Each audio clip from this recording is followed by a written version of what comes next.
என்னோட கூட ஏசாயா 42ஆம் அதிகாரத்திலே ஏசாயா 42.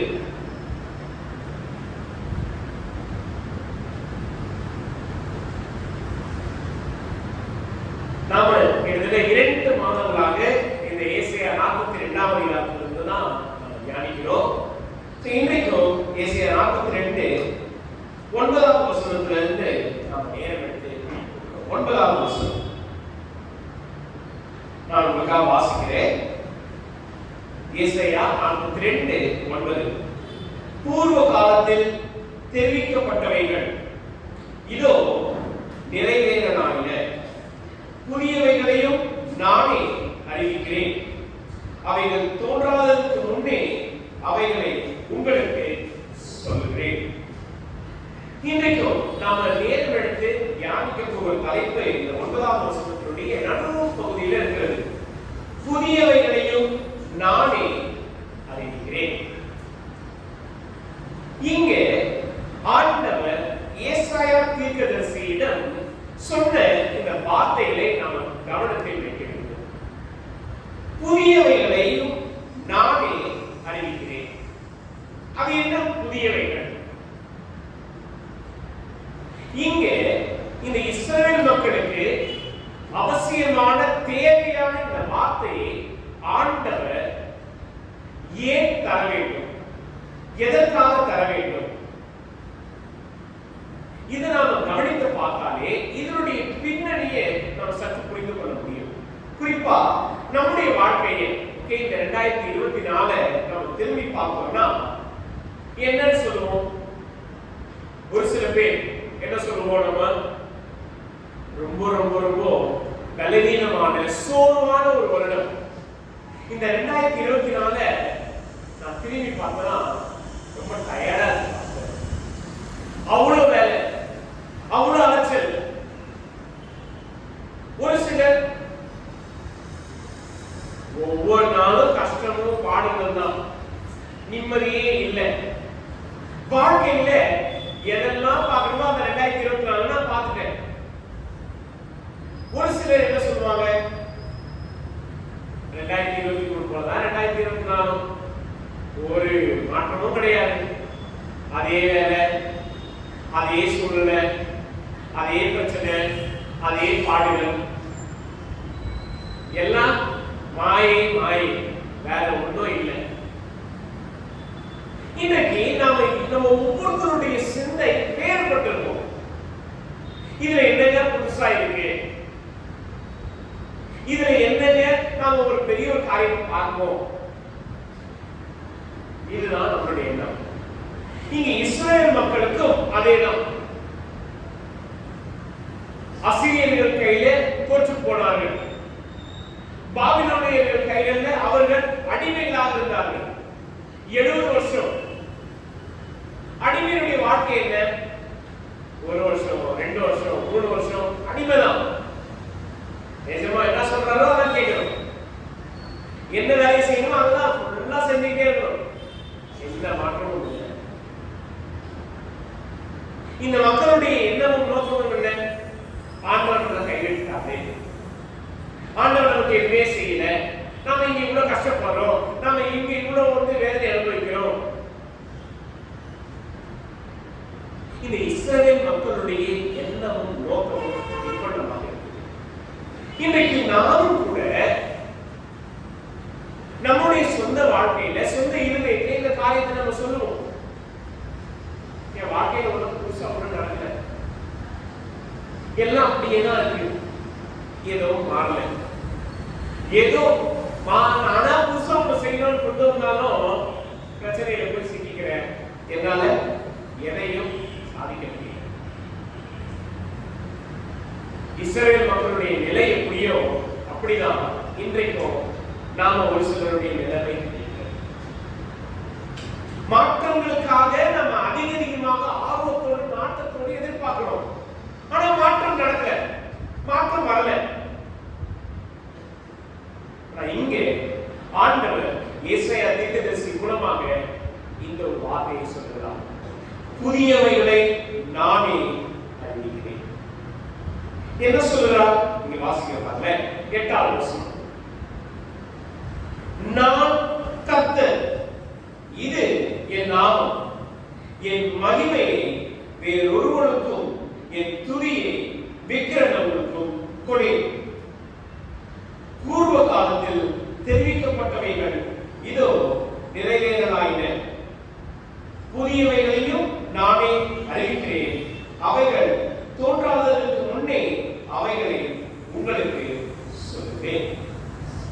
இங்க ஆண்டவர் இந்த வார்த்தையை சொல்லும் பொழுது என்ன புதியதாக இருக்கிறது, எதை நம்ம கவனித்து பார்க்கிறோம்? முதல் காரியம் 8வது வசனத்துல நம்ம வாசிக்கிறோம், நான் கர்த்தர், இது என் நாமம். இந்த ஒரு வார்த்தையை ஆண்டவர் யாருக்கு வெளிப்படுத்துகிறார்? நாம யாத்திராகும் 3ஆம் அதிகாரம் 4ஆம் அதிகாரத்தில் படிச்சோம்னா ஆண்டவர் மோசேக்கு இதை வெளிப்படுத்துறார். நான் தான் கர்த்தர், இத போய் இஸ்ரவேல் ஜனங்கள்கிட்ட போய் சொல்லு. And of course இது நம்ம யாத்திராகும் புத்தகம் முழுக்க, உபாகம புத்தகம் முழுக்க நம்ம படித்தோம் என்றால் ஆண்டவர் இந்த காரியத்தை திரும்ப திரும்ப இஸ்ரவேலிடம் ஆழமாக வலியுறுத்தி சொல்லுகிறார்.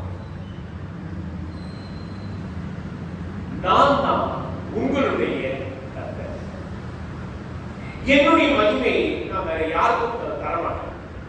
Which means என்னுடைய மகிமையை, என்னுடைய மகத்துவத்தையே யாராலையும் புரிந்து கொள்ள முடியாது, வெளிப்படுத்த முடியாது. இத இந்த இஸ்ரவேல் ஜனங்கள் மறந்து போனாங்க. இப்போ இவர்களுடைய சூழ்நிலைகள்ல ஆண்டவர் புதியவைகளை செய்கிறேன் என்று சொன்னார். என்ன அந்த புதியவைகள்? இன்றைக்கும் நாம் இதை நேரம் எடுத்து சற்று கவனமாக படிக்க போகிறோம். ஏசாயா 43ஆம் அதிகாரத்துல நம்ம இதை பார்க்கிறோம். ஏசாயா 43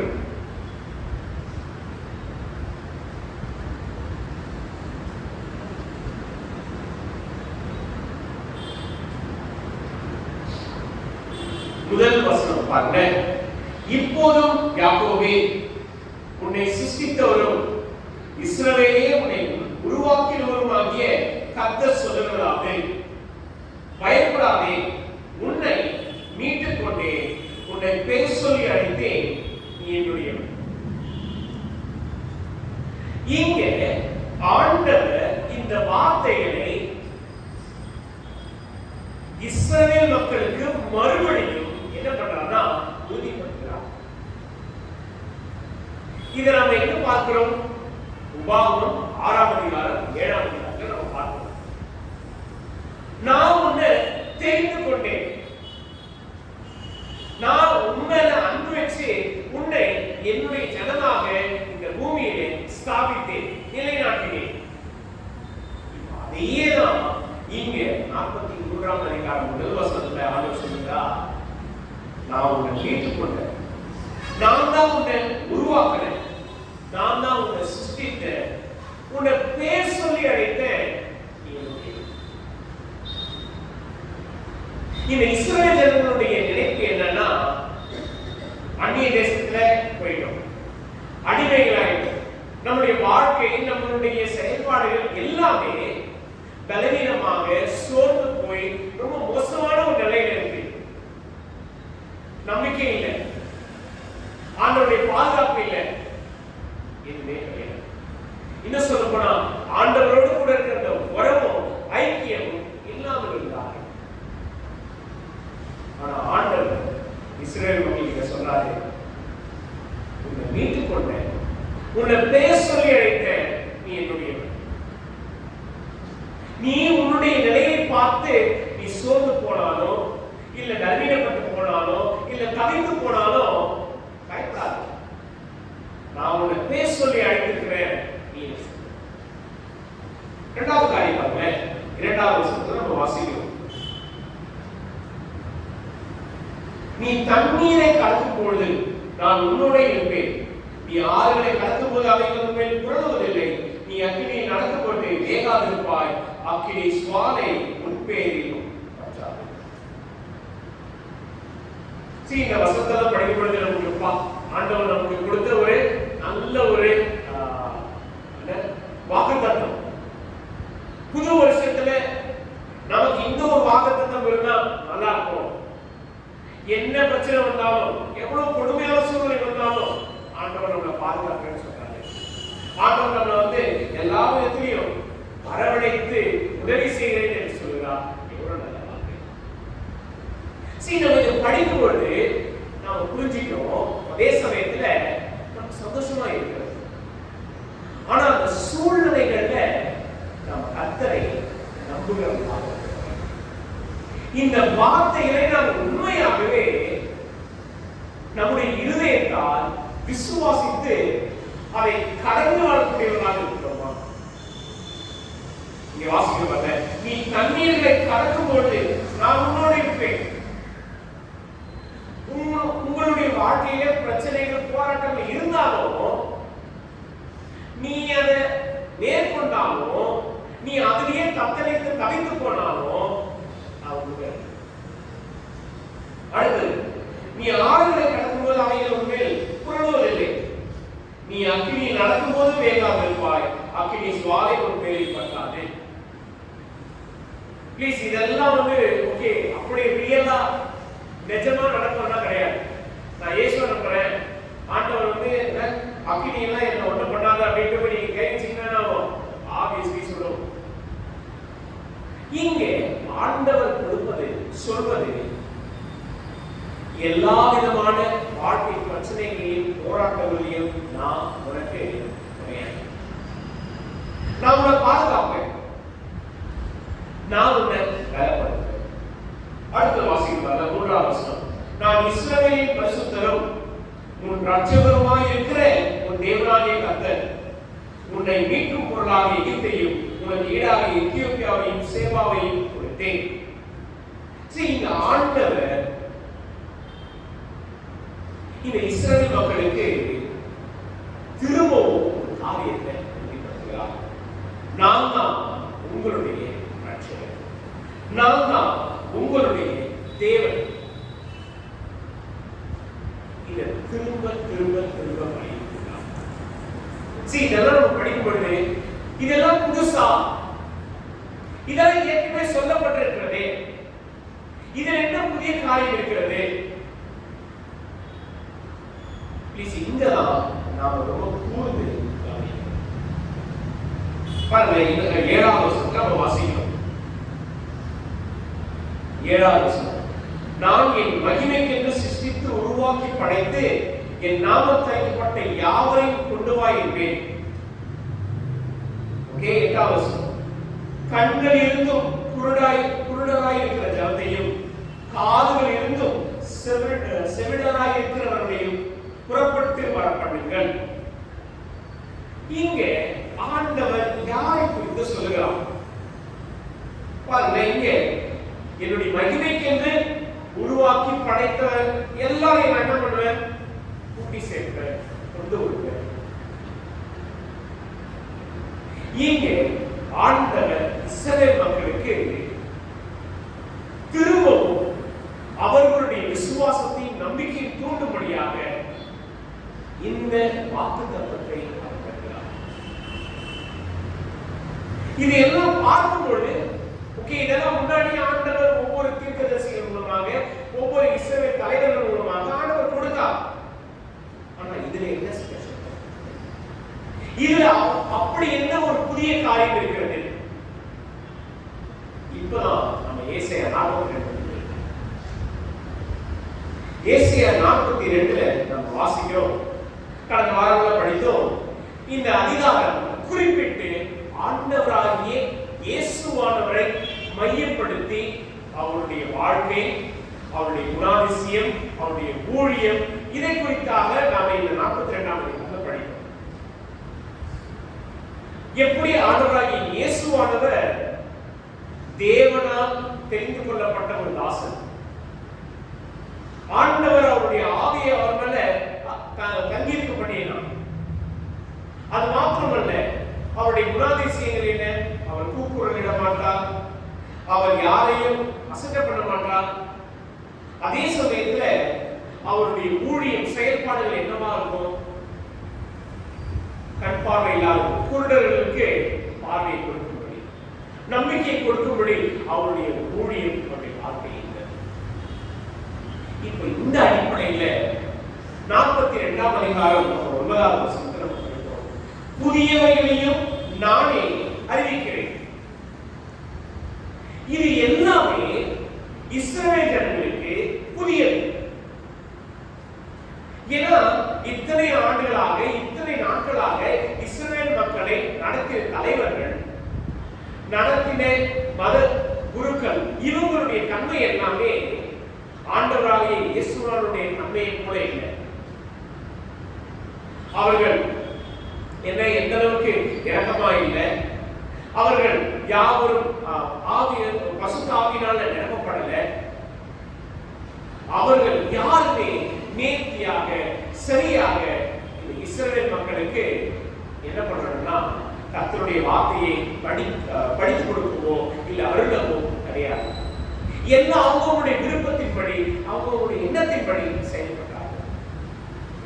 ஆனா இங்கே ஆண்டவராகிய இயேசுவானவர் இந்த புதிய காரியத்தை அவரே செய்வார் என்று நம்ம பார்க்கிறோம். அவரால் மட்டும்தான் இந்த ஒரு காரியத்தை செய்ய முடியும். பாருங்க, உதாரணத்துக்கு நம்ம பார்க்கிறோம், ஆண்டவராகிய இயேசுவானவர் அநேக இடங்கள்ல போய் தேவனுடைய ராஜ்யத்தை குறித்து பேசினார். யாரை கூப்பிட்டாரு? படித்த தலைவர்களா? அதாவது பரிசேயர்கள், சதுசேயர்கள், வேதபாரகர்கள், இவங்களை அழைத்தாரா? இல்லை. எளிமையாக, சிறுமையாக, படிப்பறிவு இல்லாத சாதாரண மனிதர்கள், யாருமே நினைக்காத, எதிர்பார்க்காத மனிதர்களை ஆண்டவராகிய இயேசுவானவர் எல்லாருமே மீன் பிடிக்கிறோம், எல்லோருமே படிப்பறிவு இல்லாதவர்கள்.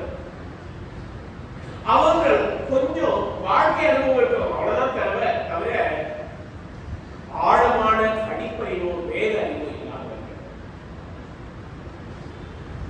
அவர்களை அழைத்தார். இரண்டாவதாக பார்க்கிறோம், வேத பாரகர்கள், பரிசேயர்கள் எல்லாரும் வந்து ஆண்டவராகிய இயேசுவானவரை கேள்வி கேட்கிறாங்க. அவருடைய சீஷர்களை கேள்வி கேட்கிறாங்க. நீங்க எல்லாம் எப்படி பண்றீங்க, இதெல்லாம் செய்றீங்க? சீஷர்களால பதில் சொல்ல முடியல. ஆனா ஆண்டவராகிய இயேசுவானவர் கர்த்தருடைய வார்த்தையின்படி எல்லாவற்றையும் விளக்கப்படுத்தி செயல்படுத்தினார். இதை நீங்க பழைய ஏற்பாட்டை பார்த்தீங்கன்னா ஒரு சில மனிதர்கள் தான் கர்த்தருடைய வார்த்தையின்படி செயல்பட்டார்களுடைய, கர்த்தருடைய வார்த்தையின்படி அவர்கள் செய்தார்களுடைய எல்லாமே இல்லை. இங்கே ஆண்டவராகிய இயேசுவானவர் முன்மாதிரியாக, எல்லோருக்கும் உதாரணமாக கர்த்தருடைய வார்த்தையின்படி எல்லாவற்றையும் செய்து. கொஞ்சம் யோசிச்சு பாருங்க, கண் பார்வை இல்லாதவர்கள், நம்ம இதை குறித்து நம்ம புலவார் படிக்கிறோம். கண் பார்வை இல்லாதவர்கள், வியாதிப்பட்டவர்கள், இவங்க எல்லாம் கூக்குரலிட்டு சொன்னது ஒரே ஒண்ணுதான். என்ன சொன்னாங்க? தாவீதின் குமாரனே எங்களுக்கு இறங்கும். அந்த அழைப்பின் சத்தத்துக்கு ஆண்டவராகிய இயேசுவானவர் செவிசாய்த்து அவர்களை குணமாக்கி, அவர்களை பரிசுத்தமாக்கி, அவர்களை ரட்சித்தார். இது யாருமே கண்டு, யாருமே இந்த அளவுக்கு வியக்கக்கூடிய ஒரு செயலை செய்ய. அதுவும் குறிப்பா நம்ம போன வாரம் படித்த அந்த செய்தி, இருண்டு போன ஒருவருடைய மனக்கண்களை திறக்கக்கூடிய ஒரு வல்லமை ஆண்டவராகிய இயேசுவானவர். இது ஆண்டவராகிய இயேசுவானவர் செய்த இவைகள் எல்லாவற்றையும் நாம் நேர்த்தியாக கவனமாக சீர்படுத்தி பார்ப்போம் என்றால் இருக்கக்கூடிய எல்லாவற்றையும் ஆண்டவராகிய இயேசுவானவர் புதியவைகளாக காண்பித்திருக்கிறார். கேளுங்களே, இதோடு கூட 2 கொரிந்தியர் 3ஆம் அதிகாரம் 2 கொரிந்தியர் 3.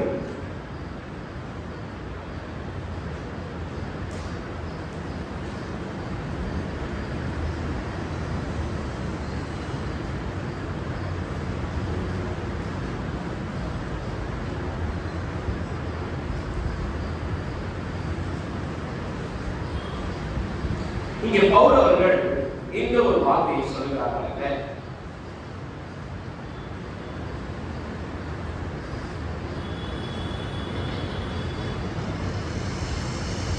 ஏனெனில் 2 கொரிந்தியர் 3ஆம் அதிகாரம் 3ஆம் வசனம், ஏனெனில் நீங்கள் எங்கள் ஊழியத்தினால் உண்டாகிய கிறிஸ்துவின் நிறுவனமாய் இருக்கிறீர்கள் என்று வெளியிடமாய் இருக்கிறது. அது மையினால் அல்ல, ஜீவனுள்ள தேவனுடைய ஆவியினாலும் கற்பலகையில் அல்ல, இருதயங்களாகிய சதையான பலகையிலேயும்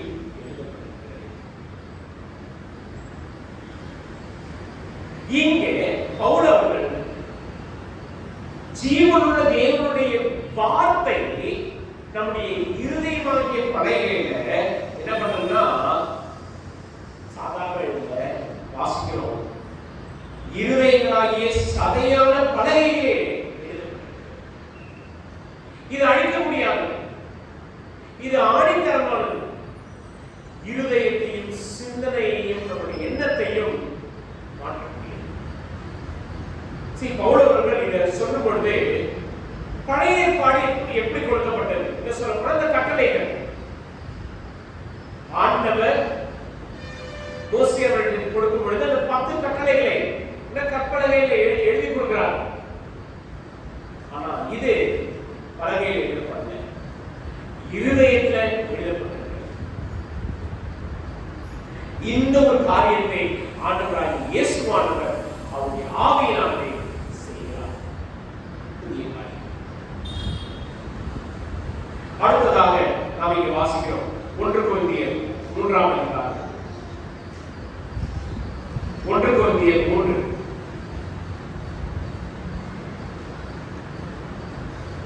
1 கொரிந்தியர் 3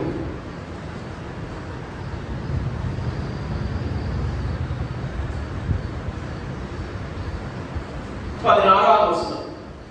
இங்கே போலவர்கள் நீங்கள் தேவனுடைய ஆலயமாய் இருக்கிறீர்கள் என்றும் தேவனுடைய ஆவி உங்களில் வாசமாய் இருக்கிறார் என்றும் அறியாதிருக்கிறீர்களா? இஸ்ரவேல் மக்களுக்கு ஆலயம் என்று சொன்னால் எருசலேமில் இருக்கிற ஆலயம் தான். அதுதான் உங்களுக்கு பிரதானமானது. ஆனா இங்கே பவுல் அவர்கள் சொல்கிறார், ஆண்டவராகிய இயேசு கிறிஸ்துவினால் புதிதாக நமக்கு ஒரு காரியம் கொடுக்கப்பட்டிருக்கிறது. என்னது? நீங்கள் தேவனுடைய ஆலயமாய் இருக்கிறீர்கள். பழைய ஏற்பாட்டில் ஆலயம் அப்படின்ற அந்த ஒரு தன்மை சிந்தனை ஒரு குறுகிய ஒரு சிந்தனை, அது ஒரு இடத்தை மாத்திரம் மையப்படுத்தி தான் பேசப்பட்டிருக்கிறது. ஆனா ஆண்டவராகிய இயேசுவானவர் இந்த பூமியிலே பிறந்து அவர் ஸ்தாபித்த ஒரு உன்னதமான ஒரு காரியம் என்ன அப்படின்னா, அவரை நம்பி விசுவாசிக்கிற ஒவ்வொருவரும் தேவனுடைய ஆலயமாய் இருக்கிறார்கள் என்பதை நாம் பார்க்கிறோம். இதை பவுல் அவர்கள் மாத்திரம் சொல்ல, பேதுரு அவர்களும் குறிப்பிட்டு சொல்கிறார். 1 பேதுரு 2ஆம் அதிகாரம் 1 பேதுரு 2ஆம் அதிகாரம்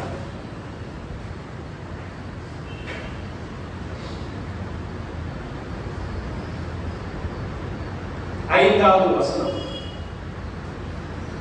1 பேதுரு 2ஆம் அதிகாரம் 5வது வசனம். ஓகே, நம்ம 4வது வசனத்திலே வாசிக்கிறோமே. மனுஷரால் தள்ளப்பட்டதாயினும் தேவனால் தெரிந்து கொள்ளப்பட்டதும் வெளியேறப்பட்டதுமாய் இருக்கிற ஜீவனுள்ள கல்லாகி அவரிடத்தில் சேர்ந்தவர்களாகி நீங்களும் ஜீவனுள்ள கற்களைப் போல ஆவிக்கேற்ற மாளிகையாகவும் இயேசு கிறிஸ்து மூலமாய் தேவனுக்கு பிரியமான ஆவிக்கேற்ற பலிகளை செலுத்தும்படிக்கு பரிசுத்த ஆசாரிய கூட்டமாகவும் கட்டப்பட்டு வருகிறீர்கள். இது மற்றொரு புதிய காரியம், ஆசாரியர்களாக இருப்பது யாருக்கு தகுதி தெரியுங்களா? யாரால் ஆசாரியர்களாக இருக்க முடியும்? லேவி கோத்திரத்திலிருந்து பிறந்தவர்களால் மட்டும்தான் தேவனுடைய ஆலயத்திலே அது ஆசாரியத்துவத்தை பெற்றுக்கொள்ள முடியும். வேற யாரும் கிடையாது. ஆனா ஆண்டவராகிய இயேசு கிறிஸ்துவை விசுவாசிக்கிறனா, அவருடைய ரட்சிப்பை பெற்றுக்கொண்ட நமக்கு இந்த ஆசாரியத்துவம் வாசிக்கிறோம். பரிசுத்த ஆசாரிய கூட்டமாகவும் கட்டப்பட்டு வருகிறீர்கள். இங்கே அப்படிப்பட்ட உன்னதமான ஒரு ஸ்தானத்தை ஆண்டவராகிய இயேசுவானவர் நமக்கு ஏற்படுத்தி தருகிறார். அடுத்தது நீங்க வாசிக்கணும். 9வது வசனம், 2 பேர் 9வது வசனம்.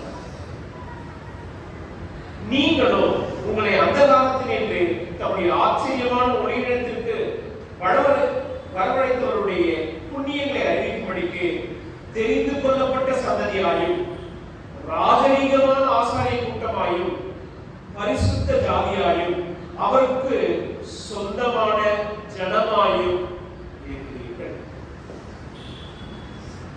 இங்கே முன்னாடி இஸ்ரவேல் மாத்திரம்தான் தேவனுக்கு சொந்தமான ஒரு ஜனம்.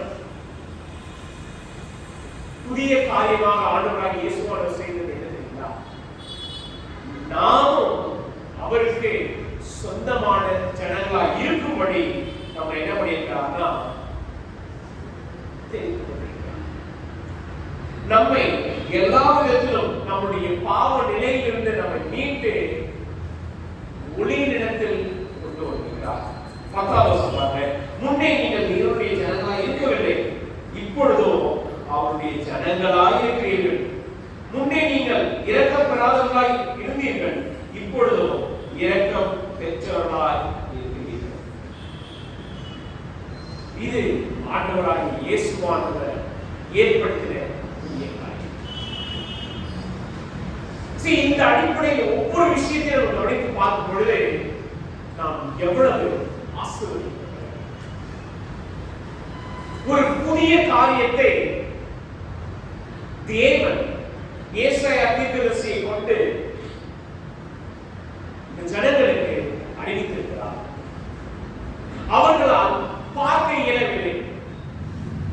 அவர்கள் கண்கள் இருந்தும் காணல, காதுகள் இருந்தும் கேட்கல, உணரக்கூடிய இருதயம் இல்லாதவர்களாக. ஏசாயா 43:8 நம்ம வாசித்தோம். எனவே ஏசாயா 43ஆம் அதிகாரம்.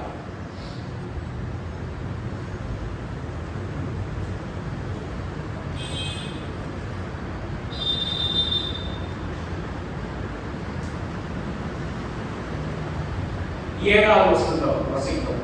ஏசாயா 43:7, நான் என் மகிமைக்கென்று சிருஷ்டித்து உருவாக்கி படைத்து என் நாமம் தரிக்கப்பட்ட யாவரையும் கொண்டு வா என்பேன். இது வெறும் இஸ்ரவேல் மக்கள் மாத்திரம் குறிப்பிட்டு சொல்லல. யாரெல்லாம் ஆண்டவருடைய நாமத்தை தரித்திருக்கிறார்களோ, யாரெல்லாம் ஆண்டவருடைய நாமத்தை அறிந்திருக்கிறார்களோ, அவங்க எல்லாரையும் அழைத்துக் கொண்டு வாய் சொல்கிறார். இதுல கண்கள் இருந்தும் குருடாயிருக்கிற தரத்தை, அடுத்தது காதுகள் இருந்தும் செவிடராய் இருக்கிறவர்களையும் புறப்பட்டு வர பண்ணுங்கள். இங்கே ஆண்டவர் அவர்கள் கண்கள் இருந்தும் பார்க்கிறால் பரவாயில்ல, கூட்டிட்டு வா. அவர்களுக்கு நான் 1 பேதுரு 2ஆம் அதிகாரம் என்ன சொல்லுவாங்க? ரொம்ப அற்புதமான ஒரு அப்படியே நம்ம கவனித்து 9வது, நீங்களும் உங்களை அந்த காலத்தினின்று தம்முடைய ஆச்சரியமான ஒளியினிடத்தில் வரவழைக்க அவர் உங்களை கொண்டு வந்திருக்கிறார். வரவழைத்தவருடைய புண்ணியங்களை அறிவிக்கப்படி. ஆண்டவர் நமக்கு அப்படிப்பட்ட ஒரு வெளிச்சத்தை காணும்படி செய்தார். இவைகள் எல்லாம் புதியவைகள் என்று இங்கு ஆண்டவர் சொல்கிறார். இவைகளை நானே அறிவிக்கிறேன். யார் மூலமா இதை நடத்துகிறவர்? யார்? ஆண்டவராகிய இயேசு. அவருடைய வாழ்க்கை, அவருடைய ஊழியம், அவருடைய செயல்பாடுகள்ல இந்த எல்லாத்தையும் நம்ம பார்க்கிறோம். சாதாரண எளிமையாக ஏழ்மையான மனிதர்கள் இயேசுவானுடைய சீஷர்களாக அவர்கள் நேர்த்தியாக தேவனுடைய ராஜ்யத்தை குறித்து படித்துக் கொண்டார்கள். அப்போஸ்தலர் 2ஆம் அதிகாரத்தில் வாசிக்கிறோம். பேதுரு பிரசங்கிக்கும் போது ஒரே நாள்ல 5000 பேர் ரட்சிக்கப்பட்டார்கள். கேட்ட ஒவ்வொருடைய இருதயம் குத்தப்பட்டது. இது எங்க நடந்தது? ஒரே நாள்ல இத்தனை ஆயிரக்கணக்கான மக்கள் ரட்சிக்கப்பட்டார்கள். பேதுரு, யோவான் இருவருமே பிரச்சனைகளை குறித்தும் பாடுகளை குறித்தும் பயந்தவர்கள். இயேசுவானவரை கைது செய்ய வராங்க, எல்லாரும் பயந்து ஓடுறாங்க. ஈவன் இயேசுக்கு மிக நெருக்கமா இருந்த யோவான் கூட என்ன பண்றாரு? பயந்து போயிட்டார். அப்போஸ்தலர் 4ஆம் அதிகாரத்தை படிக்கிறோம், 5ஆம் அதிகாரத்தை படிக்கிறோம். இயேசுவுக்காக தாங்கள் அவமானப்படுவதையும் தாங்கள் அடிக்கப்படுவதையும் பாக்கியமாக எண்ணினார்களாம். அந்த அளவுக்கு அவருடைய வாழ்க்கையில விசுவாசமும் கர்த்தருக்கென்று வாழ வேண்டும் என்ற அந்த அர்ப்பணிப்பும் ரொம்ப உறுதியாக புதிய இங்கே பேருக்கு அது குறிப்பா சீஷர்களுடைய வாழ்க்கையில, அப்போஸ்தலர் பவுல் அவர்களுடைய வாழ்க்கையில நாம் கூர்ந்து கவனித்து பார்க்கும் பொழுது ஆண்டவராகிய இயேசுவானவர் அவர் வெளிப்படுத்தின புதிய செயல்களை நம்ம பார்க்கிறோம். கடைசியாக இதில் நம்ம வாசித்து முடிப்போம். ஏசாயா 43ஆம் அதிகாரம் 19வது வசனம்.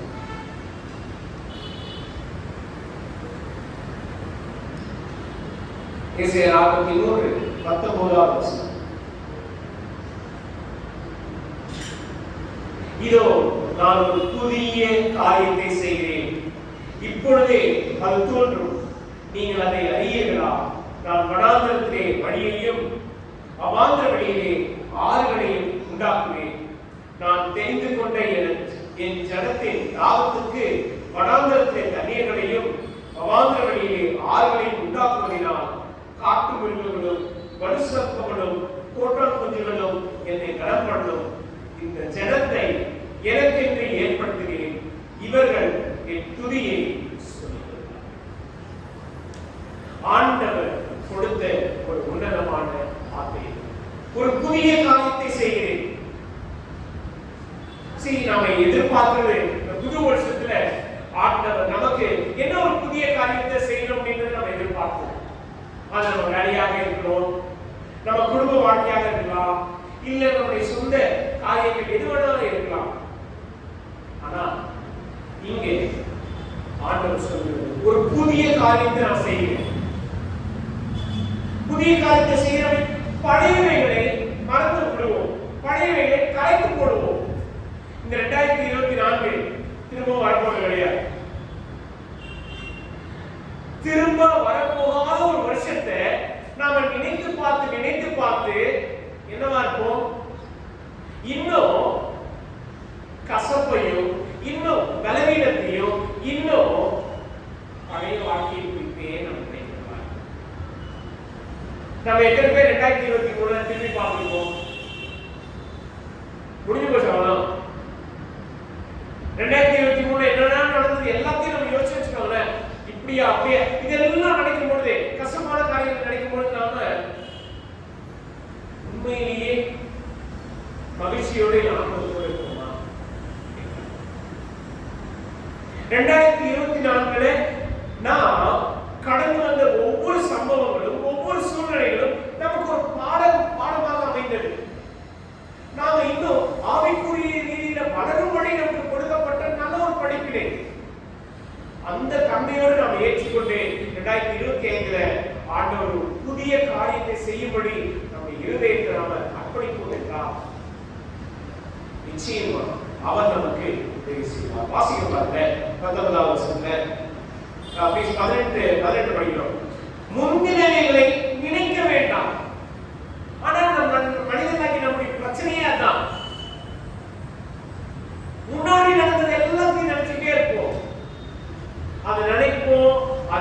தீனி போடுவோம். அதுக்கே நாம நினைச்சு சிந்திச்சு என்ன பண்ணுவோம்? மனச இன்னும் கர்த்தரிடத்திலிருந்து தூரமாக்கிட்டு வாசிக்கிறோம்ல 18 முந்தினவைகளை நினைக்க வேண்டாம், பூர்வமானவைகளை சிந்திக்க வேண்டாம். இந்த பூர்வ ஜென்ம ஞாபகம்னு ஒன்று சொல்லுவாங்க இல்லைங்களா? இந்த இதுல அப்படி நடந்தது, இந்த இதுல இப்படி நடந்தது, அதெல்லாம் நினைக்க வேண்டாம், அதெல்லாம் சொல்லவே வேண்டாம். ஆண்டவர் புதிய காரியத்தை செய்கிறேன் என்று சொல்கிறார். எனக்கு அருமையானது, இந்த ஒரு வார்த்தை, இந்த ஒரு காரியத்தை ஆண்டவர் நம்முடைய வாழ்க்கையிலே செய்ய இருக்கிறார். ஆண்டவராகிய இயேசுவானவர் சீஷர்களுடைய வாழ்க்கையிலே, அவரை பின்பற்றினவருடைய வாழ்க்கையிலே, அவருக்கு நெருக்கமாக அவரை நேசித்து அவருடைய ஊழியத்தை செயல்பட்டவருடைய வாழ்க்கையிலே, எல்லாருடைய வாழ்க்கையிலும் புதிய காரியத்தை செய்கிறார். இன்றைக்கும் நாம் பழைய எல்லாவற்றையும் மறந்து முந்தினவைகள் எல்லாவற்றையும் கரைத்து போட்டு ஆண்டவரே புதிய காரியத்தை என்னுடைய வாழ்க்கையில செய்யுங்கள் என்று நாம் இன்றைக்கு காத்திருக்கிறோம். புது வருஷத்துல புதிய நம்பிக்கையோடு ஆண்டவரே ஒரு புது காரியத்தை என்னென்னு உருவாக்குங்கள் என்று நாம் கேட்கிறோம். ஆண்டவர் செய்கிறது என்ன? இங்கே வாசிக்கிறோம் 20வது வசனம். நான் தெரிந்து கொண்ட என் ஜனத்தின் தாகத்துக்கு வனாந்தரத்திலே தண்ணீர்களையும் அவாந்தர வழியிலே ஆறுகளையும் உண்டாக்குவதினால், வனாந்தரமான ஒரு இடத்துல ஆண்டவர் தண்ணீர்களை தருவேன் என்று சொல்கிறார். நீங்கள் எதிரே ரொம்ப தோர்ந்து போய் இல்ல கசந்து போய் மன வருத்தத்தோடு வேதனையோடு இருக்கிறீர்களோ, அதிலே ஆண்டவர் உங்களுக்கு செழிப்பையும் அமைதியையும் ஆறுதலையும் புத்துணர்ச்சியும் தந்து உங்களை மீட்பார். அடுத்ததாக வாசிக்கிறோம். அவாந்தர வழியிலே ஆறுகளையும் உண்டாக்குவதினால், இது என்ன அவாந்தர வழியில ஆறுகளை உண்டாக்குறது? தண்ணீர் எப்போதாதா ஆறுகள் ஏன் வேண்டும்? ஒரு சில பிரச்சனைகள் போராட்டத்துக்கு நமக்கு ஒரு கிளாஸ் தண்ணி போதாது. ஆண்டவர் அவருடைய இரக்கத்தையும் கிருபையும் அளவில்லாமல் கொடுத்துக் கொண்டே இருப்பார். ஒரு சில பிரச்சனைகளுக்கு போராட்டங்களுக்கு முடிவே இருக்காது. ஆனா அந்த சூழ்நிலையில அந்த காரியத்தில் ஆண்டவர் உங்களை அவருடைய ஆவியினால, அவருடைய வார்த்தையினால, அவருடைய கிருபையினால, அவருடைய குணாதிசயத்தினால போஷித்து வழிநடத்தி கொண்டே போவார். 21வது வசனம் வாசிக்கிறோம். இந்த ஜனத்தை எனக்கென்று ஏன் இதெல்லாம் செய்யணும்? என் ஆண்டவர் உங்களையும் என்னையும் அவருக்காக அவருடைய மகிமையான நாமத்தை பிரஸ்தாபப்படுத்தும்படி ஏற்படுத்தியிருக்கிறார். ஆனா நாம செய்யறதுலாம் என்ன? முந்தினவைகளை நடந்து புரிஞ்ச விஷயங்கள் எல்லாவற்றையும் யோசித்து நம்முடைய ஆவிக்குரிய வாழ்க்கையை ப்ளீஸ் இங்க நம்முடைய நோக்கம் குறிக்கோள் இந்த ஒரு சில நாட்கள்ல புதிய வருடத்தை நம்ம எதிர்கொள்வோம். ஆண்டவர் இந்த ஒரு வார்த்தையை நமக்கு தருகிறார். புதிய காரியத்தை செய்ய நிச்சயமாக செய்வேன், அதை இப்போதே அது தோன்றும் என்று சொல்கிறார். ஆண்டவருடைய வார்த்தை மாறாது. ஆண்டவருடைய வார்த்தை சொன்னதை நிறைவேற்றும். இன்றைக்கு முதலாவது அது முழு உள்ளத்தோட நாம் நம்பி ஏற்றுக்கொள்கிறோம். நம்முடைய சூழ்நிலையில ஆண்டவர் ஏற்ற வேளையில் ஏற்ற சமயத்தில் நமக்கு உதவியோ இல்ல ஆறுதலையோ இல்ல பலத்தையோ இல்ல அவருடைய பிரசன்னத்தை வெளிப்படுத்தி கர்த்தர் நம்முடைய வாழ்க்கையில் இந்த புதிய காரியத்தை செய்வதற்கு நாம் எதிர்கொள்கிறோம். இன்றைக்கும் நாம சிந்தித்து பார்ப்போம். ப்ளீஸ், கர்த்தர் நமக்கு பாராட்டின இந்த கிருபை, இந்த நன்மைகள் ஏறாது. அது நம்மளுடைய வாழ்க்கையில நாம எவ்வளவு தடுமாறி போயிருந்தாலும் சொல்லுங்க ஒரு வார்த்தை, இந்த ஜனத்தை எனக்கென்று ஏற்படுத்தேன், இவர்களின் துதியை சொல்லி வருவார்கள். நம்முடைய வாழ்க்கையில நாம யாருக்காக வாழணும்? யாரை பிரியப்படுத்த வாழணும்? யாரை திருப்திப்படுத்த வாழணும்? நீங்க ஆண்டவர் சொல்கிறார், இந்த ஜனங்களை எனக்கு ஏற்படுத்துகிறேன். ஆண்டவர் உங்களை என்னையும் அவருக்காக ஏற்படுத்துகிறார்னா அவரை ஏற்படுத்த முடியும். அவருடைய துதியை நாம் சொல்லி வருவோம். அதுதான் இந்த புதிய ஆண்டுல நாம நம்முடைய சிந்தனையை நம்முடைய மனதை கர்த்தர் அப்படிப்பட்ட ஒரு புதிய காரியத்தை நம்முடைய வாழ்க்கையில நம்முடைய சொந்த இருதயத்தில் செய்யும்படி நாம் கண்களை போய் இருவையில் நல்லாகவே எனக்குள்ளே பகவான் இன்றைக்கும் ஏரியில் கொடுத்த அவருடைய வார்த்தைக்காக ஆண்டவராகிய இயேசுவானவர் எங்களுடைய வாழ்க்கையில் ரட்சகராக மீட்பராக இருக்கிறார் என்றார். அவரால் நிச்சயமாக ஒரு புதிய காரியத்தை எங்களுடைய வாழ்க்கையில் செய்ய முடியும். கர்த்தாவே, எங்களுடைய அவிசுவாசம், எங்களுடைய தடுமாற்றம், நாங்கள் முன்தினவைகளை நினைத்து எங்களுடைய ஆவிக்குரிய ஜீவியத்தை நாங்களே வளர்த்துக் கொள்ளாமல் ஆண்டவரை நாங்களே கல்வியிடப்பட்டு சோர்ந்து போய்கிறோம். கர்த்தாவே, உதவி செய்யும். எங்களுடைய சூழ்நிலை மத்தியில் ஆண்டவரை நாங்கள் உண்மை உறுதியாக கவனித்து பார்க்க நீர் எங்களை உங்களுடைய வார்த்தையினால் உங்களுடைய ஆவியினால் தேய்ச்சி பலப்படுத்துவீர்கள் என்பதை அறியாமல் நாங்கள் உங்களுடைய ஜனம் என்று சிந்தியாமல் எங்களுடைய சொந்த விருப்பத்தின்படி நாங்கள் செயல்படுகிறோம். கர்த்தாவே, தயவாய் கவனித்து எங்களை ஆண்டவரை சீர்படுத்தும். எங்களுடைய பாவ நிலைகளை, எங்களுடைய குற்றங்களை மன்னித்து ஆண்டவரை நீரே எங்களை மறுபடியும் உருவாக்கும். நாங்கள் உம்முடைய துதியை சொல்லக்கூடிய ஜனமாய் இருக்கும்படி நீர் எங்களை ஆண்டவரை ஏற்படுத்தியிருக்கிறீர். அதற்கு நாங்கள் பாத்திரவான்களை நடந்து கொள்ளும்படி நீர் அருள் செய்யும். இயேசு கிறிஸ்துவின் ஜெபிக்கிறோம்.